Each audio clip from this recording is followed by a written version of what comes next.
افسیوں کے نام پلوس رسول کے خط میں خدا ہمیں کیا سکھاتا ہے؟ افسیوں کے نام خط کا مرکزی موضوع مسیح ہے، جس نے تمام تخلیقات کو خدا سے ہم آہنگ کر دیا ہے اور اپنی کلیسیا میں تمام قوموں کے لوگوں کو متحد کر دیا ہے۔ خط دو اہم حصوں پر مشتمل ہے۔ پہلا حصہ اصول کی تشریح ہے، جو کہ باب 1 سے باب 3 تک ہے، اور اس کے نتیجے میں اخلاقی تدریس، جو کہ باب 4 سے باب 6 تک ہے۔ افسیوں پہلا باب 1 سے 2 آیت میں جو ہے سلام کہا گیا ہے، مبارکباد دی گئی ہے۔ آئیں یہ حوالہ دیکھتے ہیں۔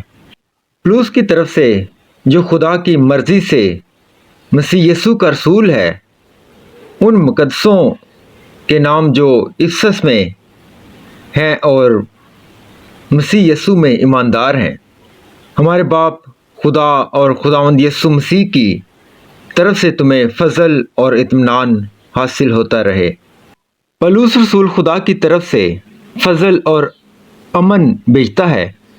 ہمارے باپ اور خداوند یسوع مسیح اپنے لوگوں سے، یعنی افسس ایشیا مائنر جدید ترکی کا ایک اہم شہر تھا۔ اپنے تیسرے تبلیغی سفر کے دوران پلوس نے 2 سال تک افسس میں محنت کی۔ آئیں ایک حوالہ دیکھتے ہیں۔ اعمال کی کتاب 19 باب 10 آیت میں 2 برس تک یہی ہوتا رہا، یہاں تک کہ آسیہ کے رہنے والوں، کیا یہودی کیا یونانی، سب نے خداوند کا کلام سنا۔ کے ساتھ ساتھ 62 عیسوی کے آس پاس کلیسیوں اور فلمون کو بھیجا تھا۔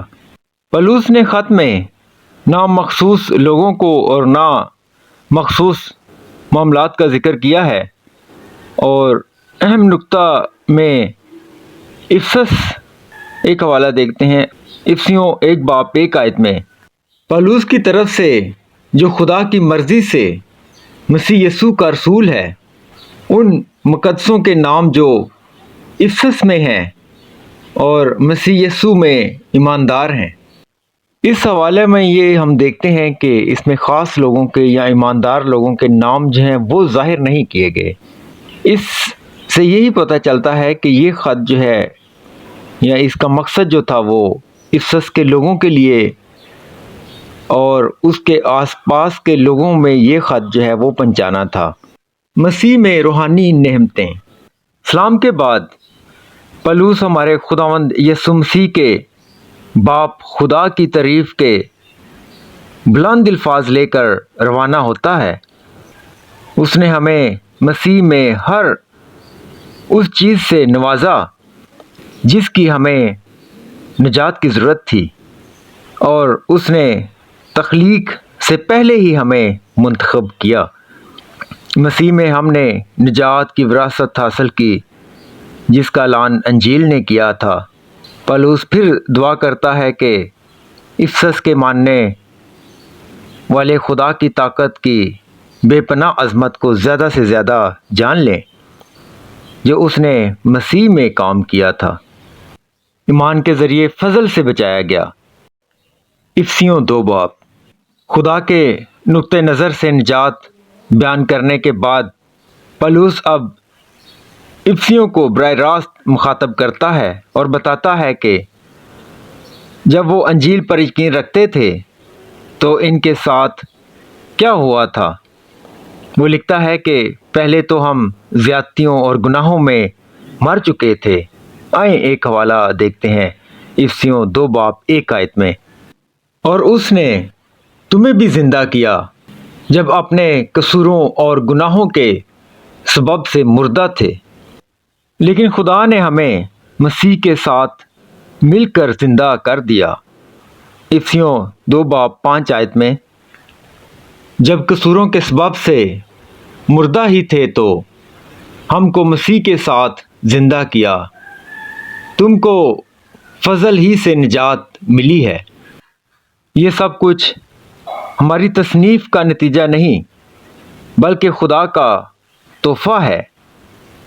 آئیں ایک اور حوالہ دیکھتے ہیں۔ افسیوں 2 باب 8 آیت میں، کیونکہ تم کو ایمان کے وسیلہ سے فضل ہی سے نجات ملی ہے، اور یہ تمہاری طرف سے نہیں، خدا کی بخشش ہے۔ یعنی کہ فضل سے تم ایمان کے ذریعے بچ گئے ہو۔ خدا نے نیک کام پہلے ہی تیار کر لیے تھے کہ ہم ان میں چلیں۔ مسیح کے کام کے ذریعے تمام غیر قوموں کو اسرائیل کی طرف باپ تک ایک روح میں رسائی حاصل ہے۔ انجیل کا اسرار، افسیوں 3 باب۔ پولس رسول تیسرے باب میں یہودیوں اور غیر قوموں کے موضوع پر بات کرتے ہیں۔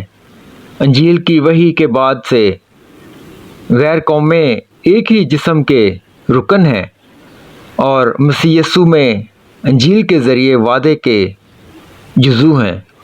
آئیں افسیوں 3 باب 6 آیت میں دیکھتے ہیں، یعنی یہ کہ مسیح یسوع میں غیر قومیں خوشخبری کے وسیلہ سے میراث میں شریک اور بدن میں شامل اور وعدوں میں داخل ہیں۔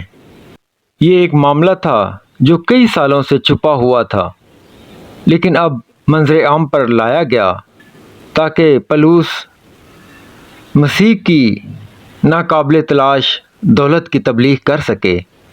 افسیوں 3 باب 8 آیت دیکھتے ہیں، مجھ پر جو مقدسوں میں چھوٹے سے چھوٹا ہوں، یہ فضل ہوا کہ میں غیر قوموں کو مسیح کی بے قیاس دولت کی خوشخبری دوں۔ پولس نے پہلا اہم حصہ ایک طاقتور دعا کے ساتھ ختم کیا۔ افسی خدا کی تمام تر تکمیل سے بھر گئے۔ آئیں ایک اور حوالہ دیکھتے ہیں، افسیوں 3 باب 19 آیت۔ اور مسیح کی اس محبت کو جان سکو جو جاننے سے باہر ہے، تاکہ تم خدا کی ساری مأموری تک مأمور ہو جاؤ۔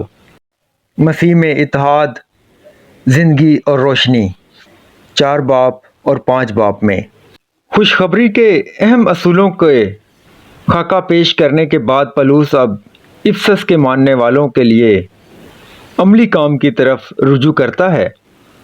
کلیسیا کے ارکان کے درمیان اختلافات کے باوجود مسیح میں ایک ہونا چاہیے اور ایک جسم کے طور پر شامل ہونا چاہیے۔ وہ گناہ کے اندھیروں میں نہ چلیں، بلکہ اپنے ذہن سے کام لیں اور محبت اور روشنی میں چلیں۔ پولس کی طرف سے ہر طرح کے گناہ کی شناخت کی جاتی ہے اور اسے مسترد کر دیا جاتا ہے۔ وہ افسی ایمان والے مردوں میں سے اٹھے ہیں اور مسیح ان پر چمکتا ہے، پس انہیں اس کی پکار کے مطابق چلنا چاہیے۔ بیویاں، شوہر، بچے اور غلام، افسیوں 5 باب اور 6 باب میں پولس اس وقت اور بھی زیادہ عملی ہو جاتا ہے جب وہ یک بعد دیگر بیویوں، شوہروں، بچوں اور غلاموں سے خطاب کرتا ہے۔ وہ شادی کا موازنہ مسیح اور اس کی کلیسیا کے مابین غیبی تعلق سے کرتا ہے۔ شوہروں کو اپنی بیویوں سے محبت کرنی چاہیے، جیسا کہ مسیح کلیسیا سے کرتا ہے۔ بیویاں اپنے شوہر کے تابع ہو جائیں، جیسا کہ خدا کے سامنے ہے۔ مزید بچوں، والدین، غلاموں اور آقاؤں کو پولس کی طرف سے مسیحی زندگی گزارنے کی ہدایت ملتی ہے۔ ایک مسیحی زندگی ایک دوسرے کی مدد کے بغیر نہیں گزاری جا سکتی۔ ایک پورا نظام ہمارے پاس ہے۔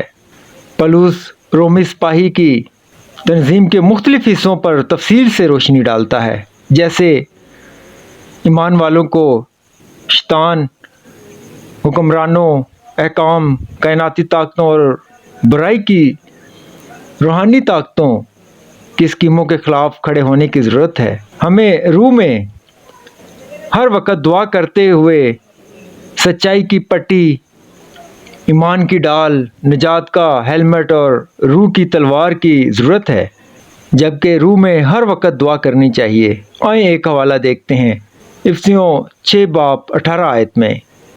اور ہر وقت ہر طرح سے روح میں دعا اور منت کرتے رہو اور اسی غرض سے جاگتے رہو کہ سب مقدسوں کے واسطے بلا ناغہ دعا کیا کرو۔ اب سوچنے کی بات یہ ہے کہ افسیوں کے خط میں ہمارے لیے کیا پیغام ہے؟ دنیا کے شروع ہونے سے پہلے ہی نجات کی بنیاد مسیح پر رکھی گئی ہے۔ گناہ حادثاتی کوتاہی نہیں بلکہ موت کی حالت ہے۔ ہم مسیح پر ایمان کے ذریعے نجات کی تمام روحانی نعمتوں کے مالک ہیں۔ یہودی اور غیر قوم سب ایک جسم میں متحد ہیں۔ انجیل ہماری زندگی کو بدل دیتی ہے، لہٰذا ہم اب اندھیرے میں نہیں چلتے بلکہ روشنی میں چلتے ہیں۔ شوہروں اور بیویوں کو مسیح اور کلیسیا کے ساتھ اپنے تعلقات اچھے رکھنے چاہیے۔ خدا کا منصوبہ ہمیں شیطانی فتنوں کا مقابلہ کرنے کی قوت دیتا ہے۔